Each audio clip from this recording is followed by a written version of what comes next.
Eu tenho recebido algumas perguntas bastante legítimas e pertinentes sobre como saber quando um arcano está pendendo para o seu lado mais negativo. E aí algumas pessoas acabam usando aqueles vídeos que eu fiz sobre o lado luz e sombra dos arcanos para saber quando é que eu devo enxergar o lado mais sombrio da carta.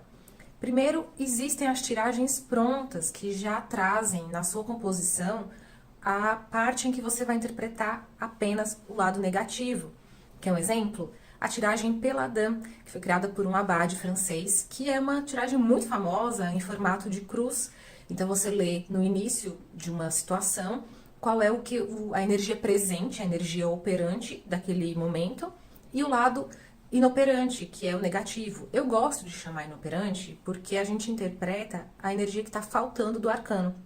E toda carta desse lado, na posição negativa, deve ser lida como a energia que está ausente no momento. Então, se vier uma carta que, quando ela está operante, ela já é desafiadora, quando ela vai para a sua polaridade oposta, ela fica positiva, concorda? E se você chama a carta de negativa, porque ela está ali, você vai ter uma tendência a ler o arcano como ruim.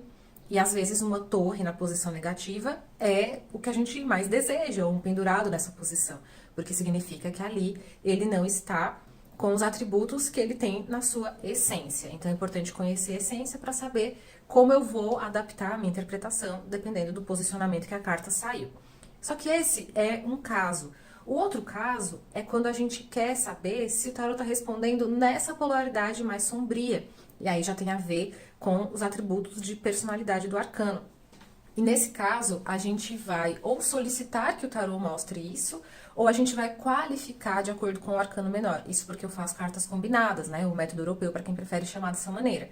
Então, assim, se eu tenho um sacerdote, que quando ele é operante, ele vai tratar dos atributos de disciplina, de organização, de ética, de fazer tudo de um jeito bem rígido, bem severo, mas ele vem aconselhando.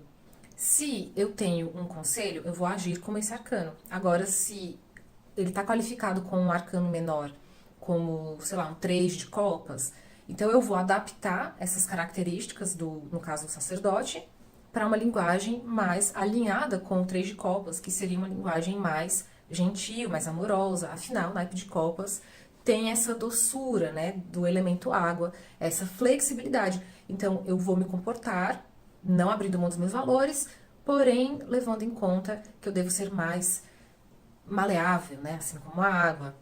Diferente se viesse um arcano como, sei lá, um cavaleiro de espadas, um ás de espadas, que me diria para ser mais incisivo. Afinal, o metal, né, do naipe de espadas, ser mais até bélico, lutar pelo que eu acredito de uma forma enfática. E aí, eu não vou ler o arcano no seu lado sombrio nesse contexto. Eu vou ler a carta na sua essência e apenas dar a tonalidade de acordo com o arcano menor, porque é isso que as cartas combinadas fazem. Quando eu vou fazer uma leitura de quem sou eu ou quem é essa pessoa num relacionamento, digamos que vou pegar esse exemplo do imperador. Então, eu vou pegar atributos tanto luminosos quanto sombrios, porque tudo isso está contido numa personalidade, tá? Então, aí sim eu vou pegar os dois aspectos. Mas em contextos em que eu estou solicitando algo específico da carta, vai vir exatamente aquilo, tá? Quando eu falo sobre personalidade, eu vou pegar as duas polaridades, porque, por exemplo, o imperador, ele tem um instinto de liderança, só que isso, quando ele fica no seu lado sombrio, ele pode ser autoritário. E tudo isso pode estar contido na mesma pessoa. E se for no relacionamento, ele pode ser um marido, um cara, uma hipótese de um futuro relacionamento que seja mais dominador, mais conservador, uma pessoa que tem uma forma de se comportar equivalente ao imperador. E tudo isso está contido nessa mesma pessoa. Né? Se ela não tivesse esses traços, não viria essa carta, concorda? Então, nesse caso, é o único caso, dentro da maneira que eu trabalho, que pode vir as duas formas de interpretar, né? As duas faces da mesma moeda.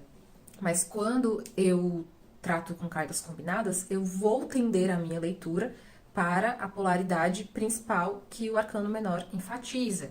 Então, digamos que vem aí o imperador tratando a personalidade de alguém, traduzindo, né, essa personalidade, com um naipe de paus. Então eu vou adaptar a minha interpretação, sabendo que o imperador ele pode ter esse lado mais tirano, só que tendo mais bom senso na minha análise. Eu não vou puxar tanto para um lado negativo, e sim para um lado mais justo, porque essa é uma característica do naipe de paus. Agora perceba, se eu não estou usando cartas combinadas para analisar a personalidade de alguém, então eu nunca vou saber em qual medida um traço se torna mais evidente, porque eu não tenho esse parâmetro. Quem é que me traz esse parâmetro? O arcano menor. Por isso que eu sou suspeita para falar, porque eu sempre vou dizer, gente, jogar com os arcanos menores é a maneira mais eficiente de você ter mais exatidão, né, na maneira como você trabalha. Se você joga sempre só com os arcanos maiores e apenas eles, você vai ter que fazer essas ponderações, você não vai ter uma medida exata, tá? E aí, se a pessoa faz uma leitura e ela não sabe se tá vindo negativo ou positivo, é realmente uma pergunta bem de iniciante essa. Porque só vai vir negativo se você pediu, tá? Porque o tarô ele responde ao que você está solicitando. Ele não vai trazer uma resposta aleatória, a não ser que você, de forma casual, tire uma carta sem perguntar nada. Então você nunca vai saber o que é que o tarô estava querendo te dizer, porque você não sabia nem o que é que você estava perguntando. Tá joia?